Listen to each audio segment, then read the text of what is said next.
here in New York.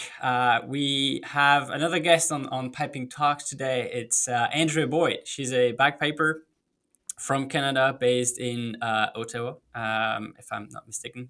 We'll dive deeper into that. But Andrea has had experience playing for big bands in the UK, and great one. So we'll definitely talk about that as well. And then I know that she is quite involved in the scene in Ontario, the piping scene. So doing solos or helping band. So I'm just very curious about that and her sort of journey in the piping world. So, Andrea, how are you doing? Good. Thanks for having me, Glaren. This Yeah, is of fun. course. Yeah, funny enough, and we were just talking about it a minute ago, but I happened to do most of the pandemic in Canada because my partner was living in Canada at the time in Toronto, and I think we were probably doing groceries. And I think that's Yep. how we bumped into each other in the street, which was it's just very. I don't know. I didn't expect it. I didn't know you were living in Toronto at the time, and you were in the same neighborhood, right? On the That's east right. end. Yeah, it was very random running into each other on Queen Street East in the middle of the pandemic, That's right. So Glaren and I, and we'll probably get into this.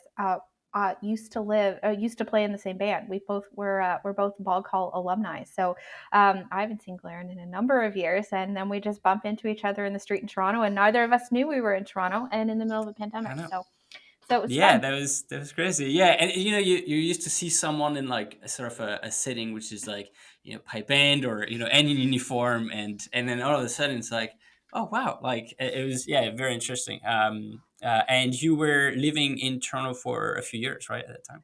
That's right. So I moved to Toronto in September 2018 to take up a job in the sort of media publishing world, and so that was what brought me to Toronto, and it's work that's brought me back to Ottawa, where I was living prior to moving to Toronto in 2018. So Oh, right. yeah, Is that I where you're from, Toronto or Ottawa or? no, I'm from Nova Scotia originally. Oh, wow. Yeah, born and bred in Antigonish, Nova Scotia, and grew up around piping and drumming from the time I was born. Both of my father and my uncle Doug were. My father Ian and Uncle Doug are still very pretty involved in the scene and in the local Highland Games in Antigonish every July. So Wow. I grew up, played in the local Antigonish Highland Society pipe band. It was a grade four band, and sort of kind of bounced up to grade three for a few years and back to grade four. And unfortunately, doesn't isn't on the road at the moment and hasn't been for a number of years. But Antigonish and sort of northeastern Nova Scotia is certainly an area from Antigonish stretching up into Cape Breton is certainly an area that there's a lot of Scottish music, pipe band, Seems to piping, be, yeah. drumming, fiddling. A lot of Scottish influence. Yeah, so you were surrounded by all of that growing up, like early Completely age, and surrounded by it, and kind of, you know, playing in the pipe band, and becoming a teenager in the 90s when the likes of Ashley McIsaac and the Rankin family and the Vera McNeils and that they were major influences, and they were pop music when I was a kid. So that yeah. I think that led to a lot of the popularization of Scottish music, and it was cool to do that when I was a teenager, which I know is not is not always the story for most other people in North America, or even in Scotland at that time for Yeah. that matter. Yeah, that's I've never been, but I've heard it looks just like Scotland, or it's very obviously probably from the music, but also the landscape and just the yeah. I would love to visit at That's some point. right. It seems like a cool Yeah, well, area. Nova Scotia is Latin for New Scotland, so yeah, the name is Right. in the title. Absolutely. That's funny. And then so you grew up with the family and in the environment. Everyone was sort of a musician. And how did you? I mean, flash forward. How did you end up moving to Scotland? You did a number of years in Scotland, Yeah, actually. I was. Well, I was super fortunate, growing up to have really amazing instructors and influential global influencers. John Walsh, formerly of Shots and Dykehead, and then the 78 Frasers, moved to Antigonish with his wife Jean, who actually played in the pipe band with my dad, and my uncle Doug grew up in the 70s in the same pipe band. Nice. And John and Jean moved from Toronto to Antigonish, sort of in the early 90s, and so I was lucky to start taking lessons from John, and John certainly was a big influence in my piping, in my formative years of piping. And then Bruce Gandy moved to Prince Edward Island in 1998, I think it was. So I was sort of taking light music lessons from John Walsh, and then I started taking pibroch lessons from Bruce Right. Gandy, and both of them, very much encouraged me to. I was competing in amateur competitions in Canada, and both encouraging me to go to Scotland, and try my hand in the under 18s in solo competitions. So I did that, Wow. playing sort of at the games in August, going to the playing in the McGregor Memorial competition in at the Argyllshire Gathering in the Pibroch. And then I finished high school and sort of decided that I wanted to take a time out before going to university. So I ended One up gap year. living a gap year. I took a gap year and went to England for a year, and then spent that following summer in Glasgow. And I was working. I was just play. My intention was just to play solo competitions and to sort of work my way into the adult. Well, I was just 18 then, so just starting out in the adult category of the solos. And I was working in a pub on Hope Street that many listeners may be familiar with, Molly Malone's pub. And a Oh, couple of no the way. Yeah. guys, yeah, I had a summer job there. And a couple of the lads from Boghall came in for a drink one afternoon and recognized me and said, are you playing with a band? What are you doing? And invited me to come out to a Boghall practice. And that was in beginning of May 2003. And I had, the season was kind of already starting at that stage. The Yeah. first It's a late. major It's was a. it was kind of 3 weeks away, and they said, well, I went out to the band practice, and the pipe major Ross Walker sort of said, well, what are your intentions? Are you playing with the band? And so I tried out for the band, and they gave me the music, and I came back the following week with the medleys off and the MSRs, and I thought, well, I'm going to give it a go this summer. So I ended up getting on the Wow. field in the summer of 2003 and played a couple of the majors, played at the Worlds, played at Cowell that summer, and then played subsequently for another 4 seasons with the Boghall. Wow. That's a crazy story. Where I had no idea that it just happened that way. You're just working one It afternoon was and then, very organic. It was completely wow. unintentional. But Yeah. funny story is that in I think 1976, my father had actually spent time.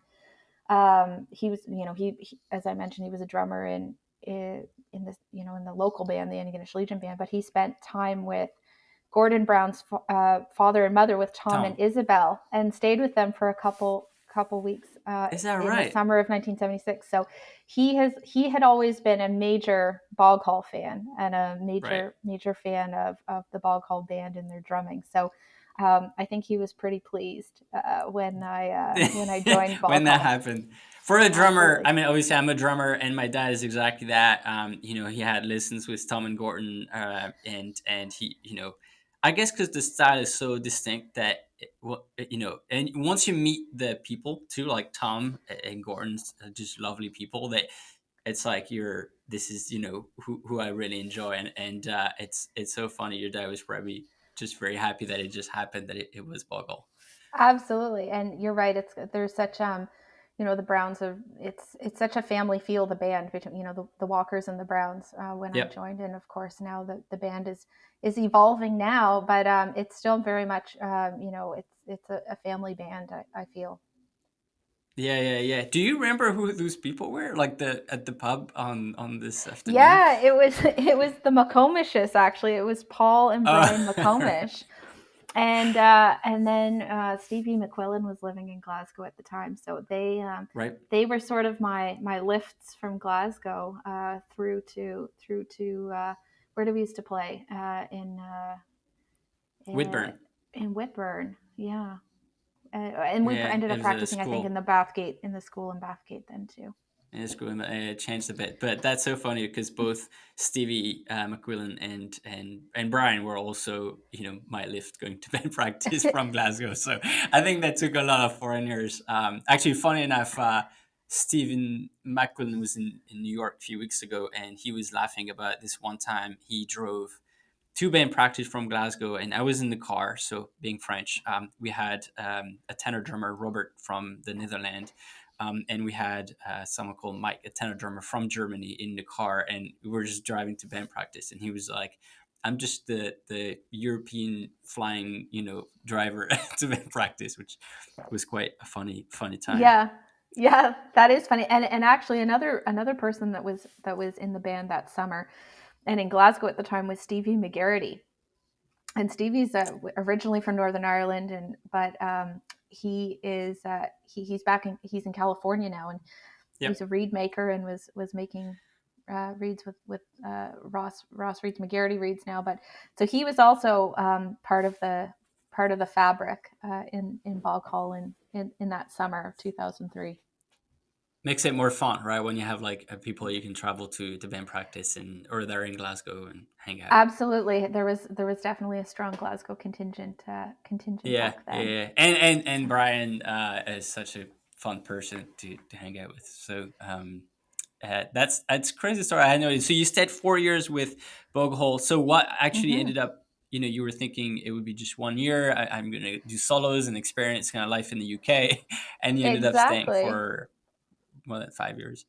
I did. So I stayed. I played. So I did end up going back to Nova Scotia to go to university, and so I was back living in Antigonish and going to St. Francis Xavier University, St. FX.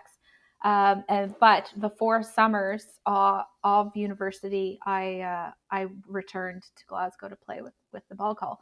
So that was sort of the pattern. Is I would fly over at the end of April after exams were done, and stay in Glasgow through until sort of Labor Day weekend, and then go Right. back. So when I finished my undergraduate degree at St. FX, I was back in Glasgow, and then I returned to Nova Scotia in September of 2006, and I did not have a plan.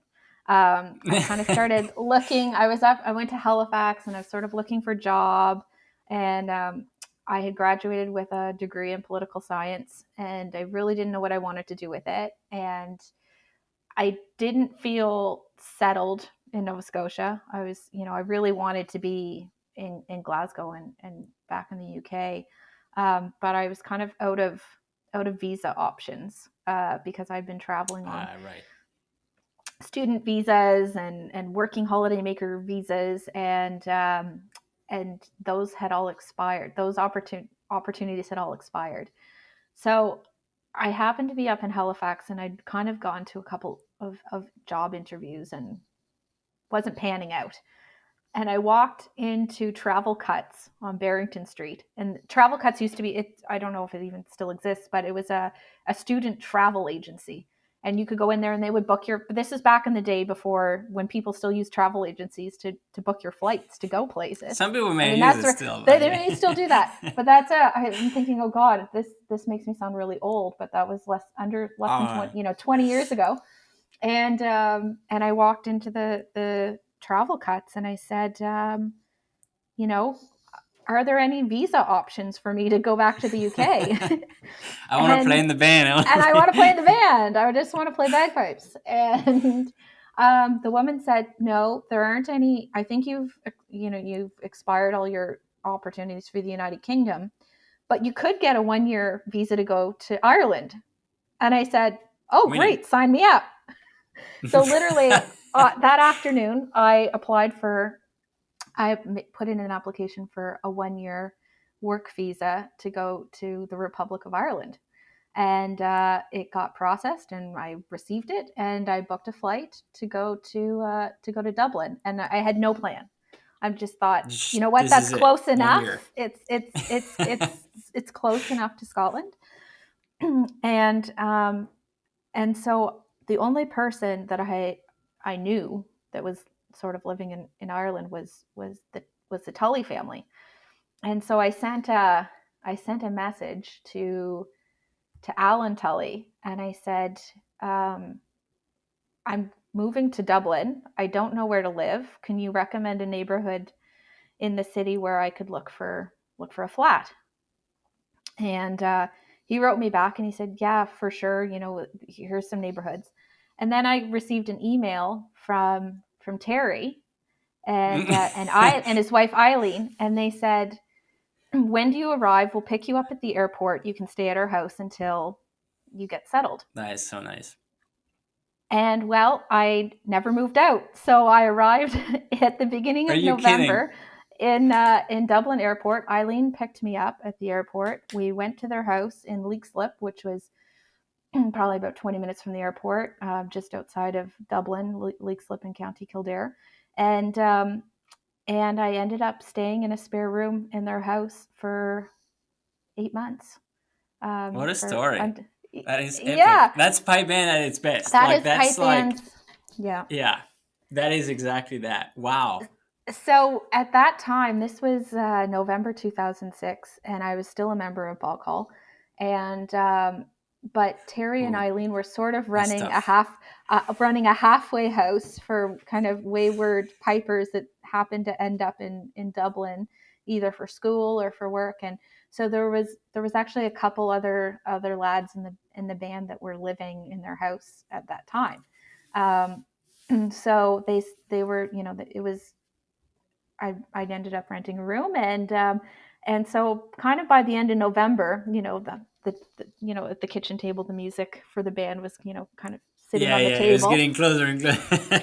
And so I thought, well, if I'm staying in the Tully's house, I probably should play in the band. Right. So I had to make the tough call. I called Ross Walker and I said, I'm sorry, Ross. You know, I've loved my time in Boghall, but I'm going to join St. Laurence O'Toole.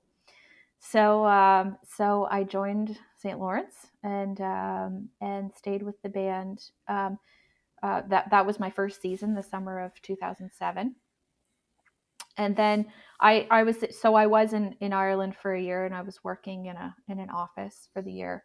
And at that point, I decided that I wanted to continue my education. So I applied to do a master's degree, and ended up getting accepted to the University of Glasgow to do a master's degree in political communication. So you moved back to Glasgow. I moved afterwards. back, so I got another visa to go to Scotland. So Nice. So at this point, I was on a a master's of, you know, postgraduate student visa, and then I went back to Glasgow and started my master's degree at the University of Glasgow, but continued. I made the decision. I was really enjoying my time at St. Lawrence, so I became one of the Glasgow contingent that would then started flying back. You were flying back to Dublin as opposed to go to Bathgate, which was 30 minutes away. Exactly. So I could have easily gone back to Boghall, but at that point I was sort of I was really really in love with the Irish music and with what the band was doing, and it was a pretty exciting time. That was that first year playing in the band in 2007. That was the first time that the band beat Field Marshal Montgomery. So there was first time ever. Mm-hmm. And that was that was at the Malahide Games in May of 2007. So that games used to be sort of the season kickoff. It was the second week of May. And yeah, I'm certain that was the first time And you remember that. So it must have been it, like a big day. And it was it was a big day. '07. That's, when you think about how old the band is, I mean, that's a lot of years without beating, the next band That's on right. I Earth. mean, the It's band crazy. at that stage was 97 years old, Wow. and had been in grade one for a few years at that stage, and then there always had been that rivalry, and Richard Hmm. Parks and Terry had a have a very good relationship, good friendship, and had been rivals. But that was the first time that the band had beaten Field Marshal, and Wow. then that was sort of the start of the momentum, towards Hmm. the band cracking the top six, and then getting into the top three, and then the road to 2010, Hmm. and winning the Were you at the Worlds in band? Were you with the 2010. band in 2010? I was, yeah, yeah. Nice. It was. I mean, it was an incredibly special year because of the concert. So Right. there was the concert, the pre Worlds concert. It was the band's 100th anniversary, and we won the Worlds. So I there was a mean, lot what happening. else? It was pretty epic. Um, and the bit I loved about the band, I mean, the competitions, of course, we were as was a primary focus, but um, the band was doing a lot of concerts back then too. We were playing concerts in Northern Ireland. We did concerts in Armagh and in Ballymena, and I'm sure there's other places that I'm forgetting where we did performances. But that was I loved preparing for concerts and playing the concert Was that music. your And favorite thing? I would say I prefer, yeah, the concert musics, and playing concerts. I prefer to competing. Yes, I really Because enjoyed that. what was it? Because you felt like it was a little bit more freedom, and obviously Terry, fantastic like musician, and Hmm. Composer. arranged some amazing tunes, right? So, was it, you were enjoying the music over even like the band itself? Like you really enjoyed playing the music with the band and in concert. That's why you like that. Yeah, absolutely. I think I think and the other aspect back then was there was a lot of like outside of the five majors. There were a lot of competitions that bands would compete in Ireland. So there was probably an additional 4 or 5 games Wow. that St. Lawrence and Field Marshal would attend, in addition to the majors. So um, there was a bigger scene. The season was a bit. The season was bigger than the five majors. That I think has Right. become condensed to, for many of the big bands now. Um, but I loved the concert stuff. I loved going to the band hall and not just playing through the two medleys and the two MSRs and going home. Like I think I like the variety and the creativity of concert Yeah. music and arrangements and the different sets. I enjoy playing with other musicians, particularly on the folk. That kind of is what I was steeped in, as a child. From The Yeah, yeah, yeah. broader traditional music. So yeah, that Did would you be my ever passion. that was the thing you were into. Did you ever think that, you would join, St. Laurence O'Toole, or I mean, you have the history with your dad in Boghall, but, Yeah. you know, the real question is, did you expect to love the music so much of St. Laurence O'Toole, and be hooked with playing, those concerts when you were growing up? Was it a band that you were listening? Do you know what? I always loved Irish music. There was Irish music Right. on in the house. There was Irish music on the radio when I was growing up. So the local radio station used to play a lot of traditional music. Um, I remember there being, cassette tapes of Dedanan and the Bothy band. Hmm. So I was familiar with, and the Chieftains, of course, they were massive. They were globally massive, then. Right. Um, but no, there was always there, and I would say the music tradition of Nova Scotia. You've kind of got this blend of the Cape Breton style, the Scottish style, the Irish style. It all kind of blends together, and Um, if you asked fiddlers if they were playing Scottish tunes or Irish tunes, it would probably be hard to discern the tradition because it is quite interconnected. So I guess I've always Hmm. loved Irish music. And when I went to Ireland, my desire was really to play traditional music. And I thought, oh, great, this is an opportunity to go play pub sessions. And maybe I'll learn the uilleann pipes because that was something I thought would be cool to do. Yeah. But I didn't quite find the time to learn the uilleann pipes once I joined St. Laurence O'Toole. Do you do another instrument, or you just play the bagpipes, or do you have Just the another? bagpipes. Yeah, just the I mean, that's bagpipes. pretty good. I'm not saying, but wait, that's awesome. And then if you had to pick like a concert piece or a tune or a medley that you played, through those years with St. Lawrence O'Toole, what would that be? I Or think your favorite memory, yeah, I would say all of the music we sort of played in 2010 is very memorable right? for me. You know, a lot of those sets that we played, the medley certainly that we won the worlds with is a is a standout piece of competition music for me. Nice. Um, but the other musical arrangements that we put together, and in 2010 it was,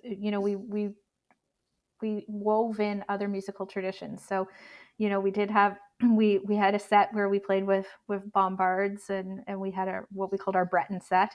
And Actually, we that's did a true. Yeah. set we did a set with Alan MacDonald. So we did, the March of the King of Laois, which has musical uh, heritage or history in both countries, in both Ireland and Scotland, as a púrach and as a piece of music in Ireland, sort of an air or a slow march. So um, I really enjoyed that sort of um, built weaving in those other musical The Celtic mix. mix of traditions into the music we played that year. Ah, that's interesting.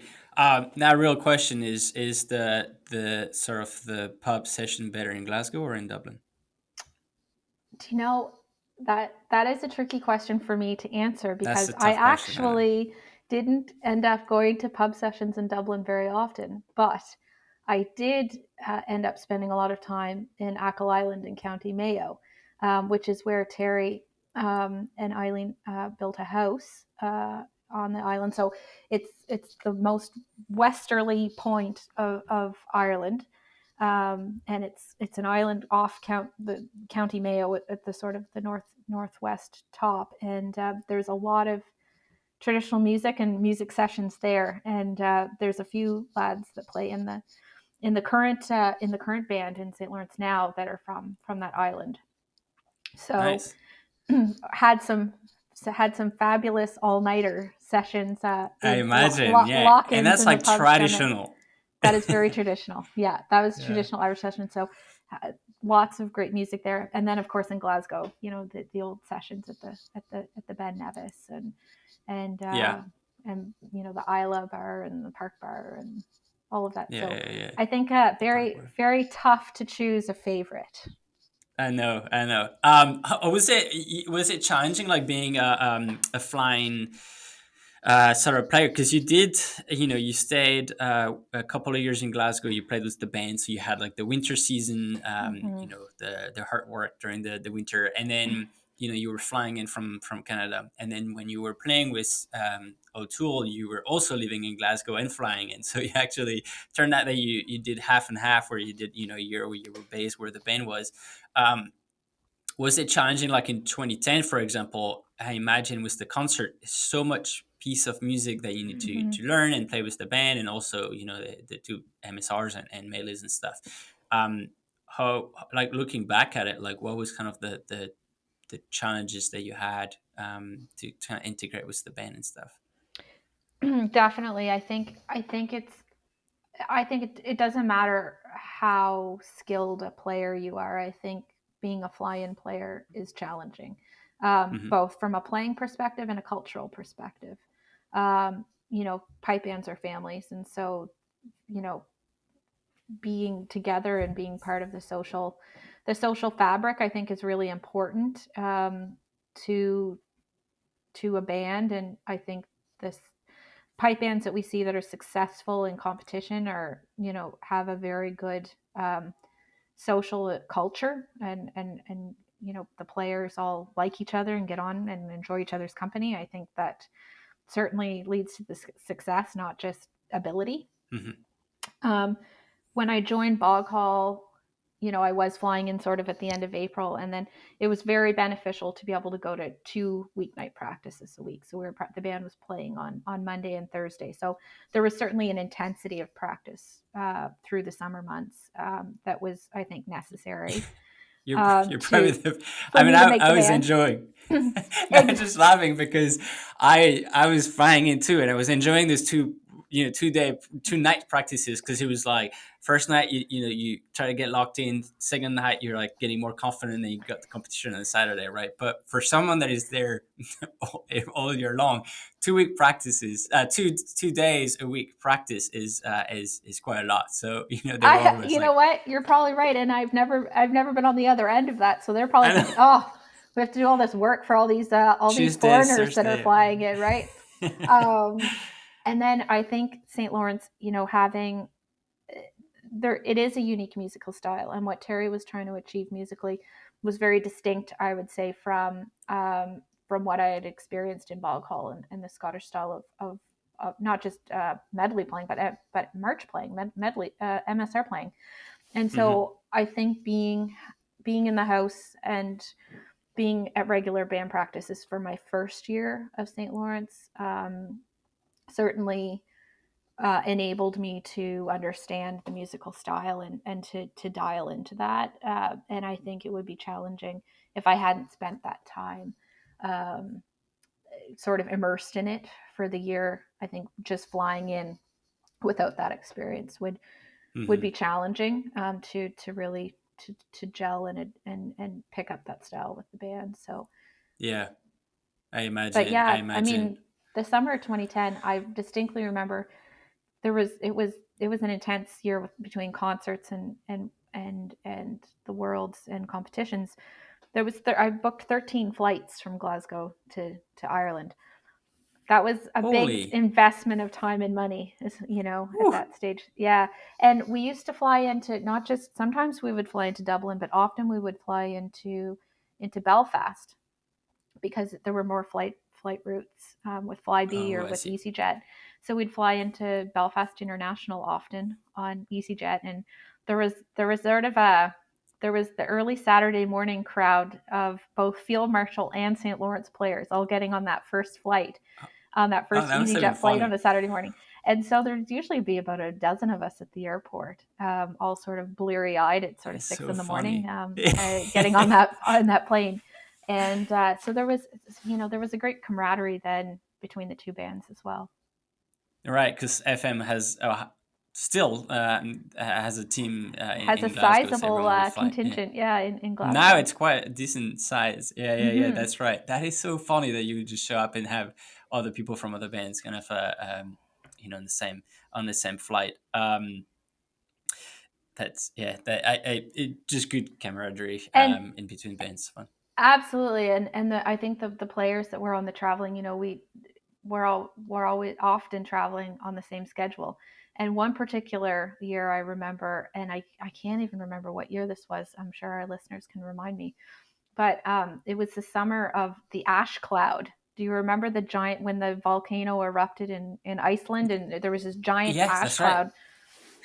Right. And it erupted on a Saturday, I think it was, and we had all been competing at a games in Northern Ireland. I think it was in July, and everyone started getting alerts on their phones sort of at 8:00 on the Saturday evening that all the planes were grounded.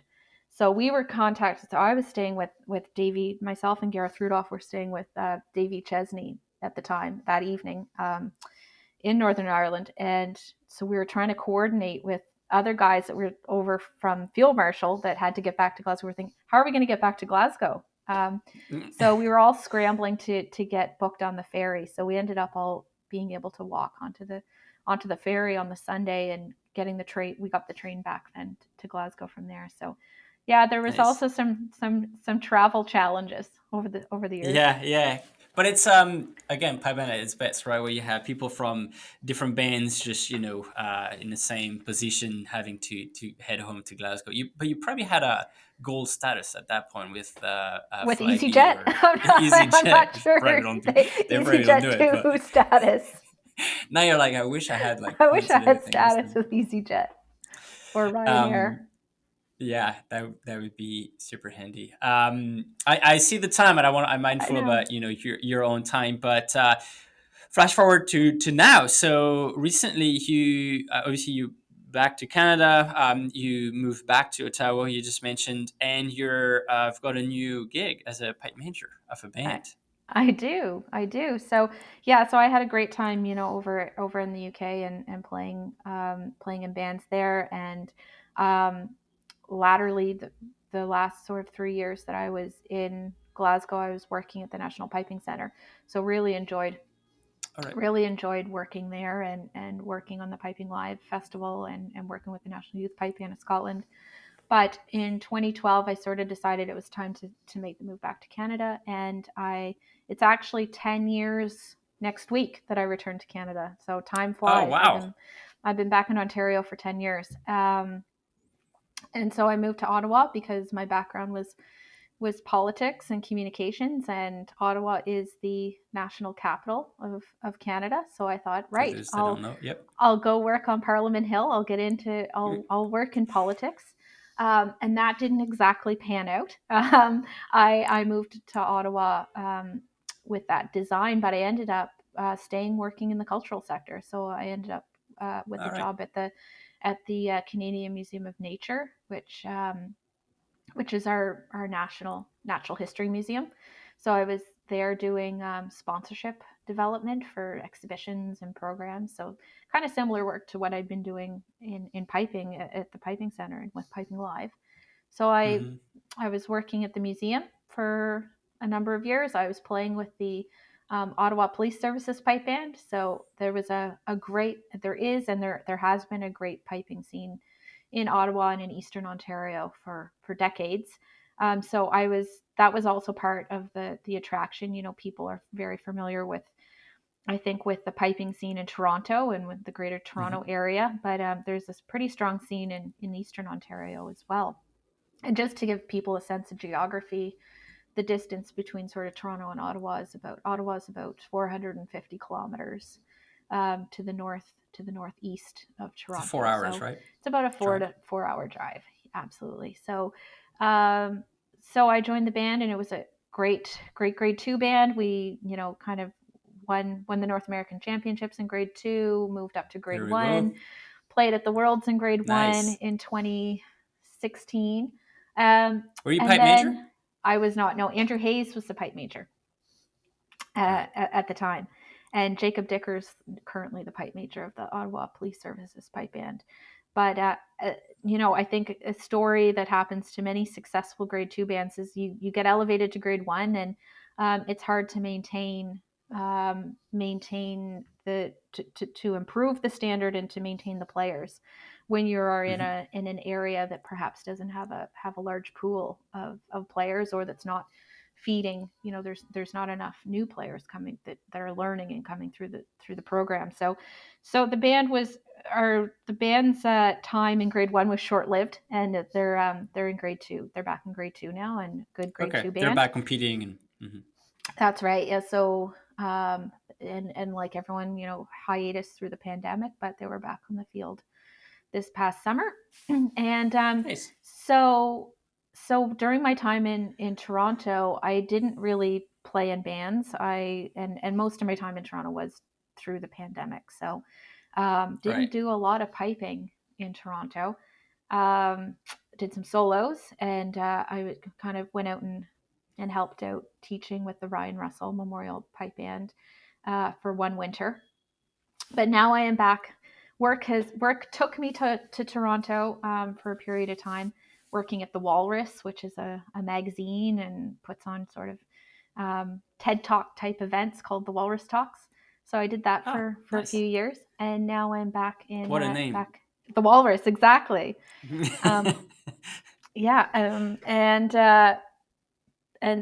apparently it's called the walrus because walrus, walrus, are very large animals that are hard to ignore. So that was the idea of the journalism. It would be journalism that would be hard to ignore on the Canadian landscape. That is So interesting. Good branding, I guess. good I don't now branding. that I know. Yeah, I don't It's know. kind of similar to like the New Yorker or the Atlantic Right. American for American context. But yeah, I'm back now working in government, working in municipal government in So Ottawa. finally Finally got into into government. politics. Exactly. Yeah. So working for the Federation of Canadian Municipalities, so municipal federal government relations. And I am getting back into piping. So yeah, I have just taken on the role Nice. of pipe major Okay. of the Ottawa Highlanders pipe band. So That a grade they've just one, had a two? very successful grade three season. They won the grade three North American Championships at Maxwell. And There we go. I think the next season decision is still pending, but so waiting to see if we'll still be a grade three band or if we will be a grade two band. But regardless, Are you a hoping very for am I hoping for grade two? or I grade think three? I think that the band desires to go to grade two. We've got a really strong drum corps.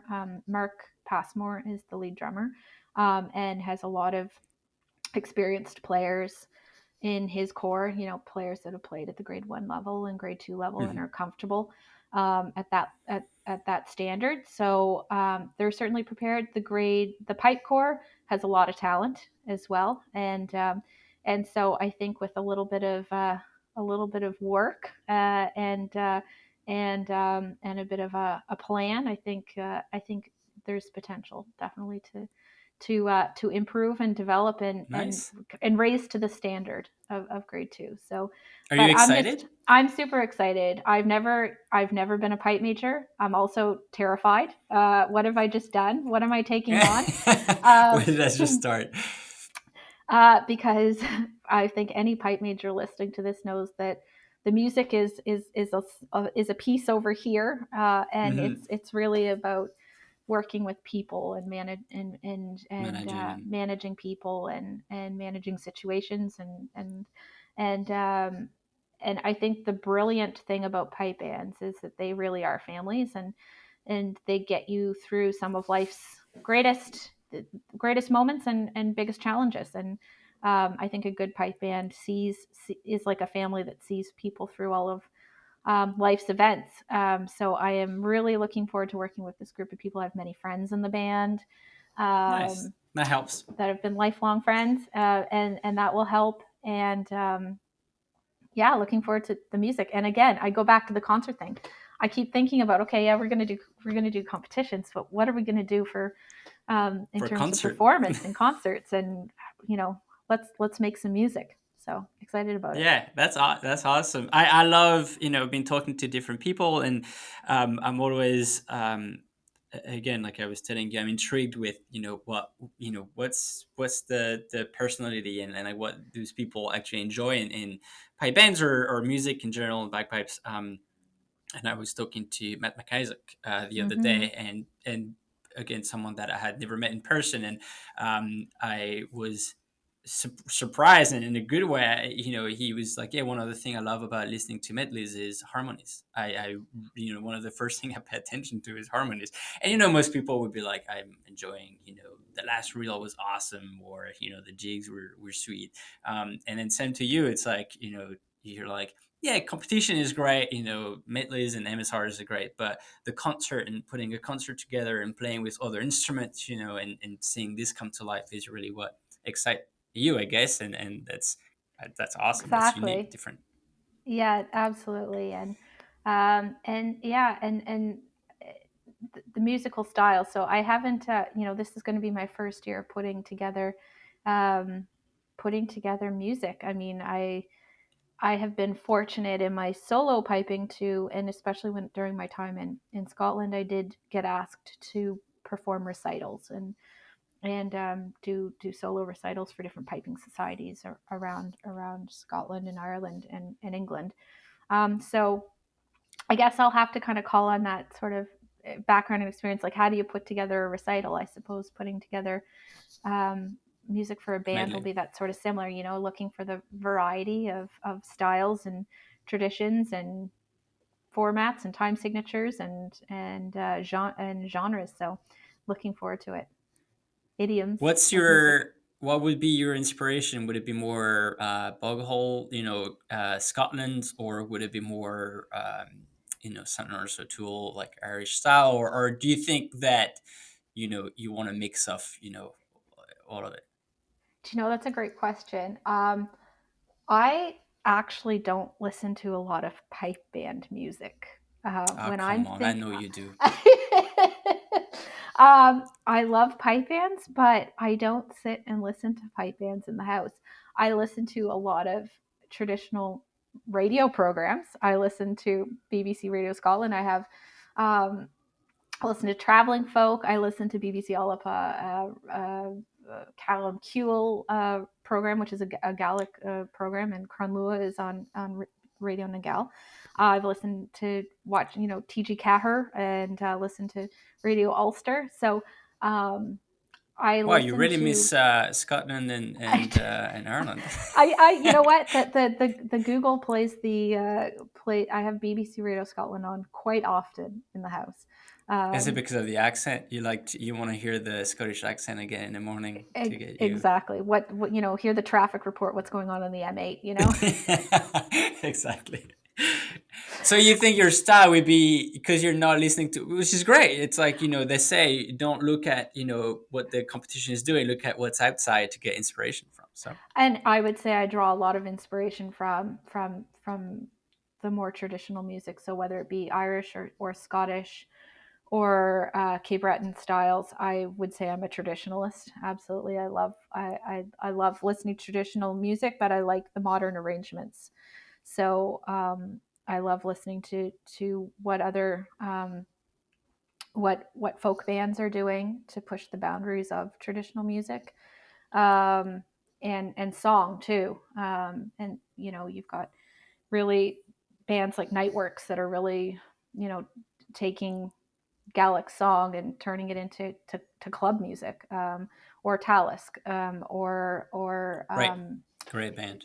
right, Rura is making great music at the moment. So I like to listen to how they're arranging tunes and what they are doing, with to move forward traditional music. Mm-hmm. And then and then take that and apply it to To pipe band pipe music, band. the pipe band world, to pipe band music. Yeah, I mean, that's super exciting. I know a great person that is good with traditional music and add a twist of modern, into it is Terry Tolley. You should reach out to him if you know him. Um, but well, this is great. That was 15 minute a good conversation. Learned so much, even though I knew you. It was just funny to hear how you got to Boghall in the first place. What a unique story. And then into St. Laurence O'Toole, and then moving back to Canada. I'll probably reach out again in a year time after one full season putting medley together. Definitely will listen to the medleys and tunes that you're picking for the band. But yeah, thank you for chatting.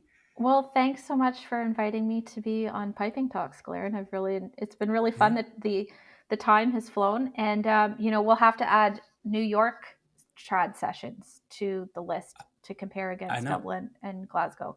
So next time I'm in New York, maybe we'll check out a session and see how it compares. Def- Definitely, there are a few pubs in actually I think the lead for Lunasa lives in Brooklyn.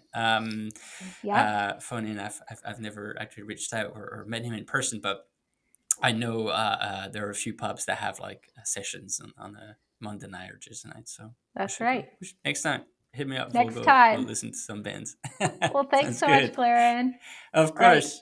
All the best. Take Talk care. to you soon. Bye for See now. ya.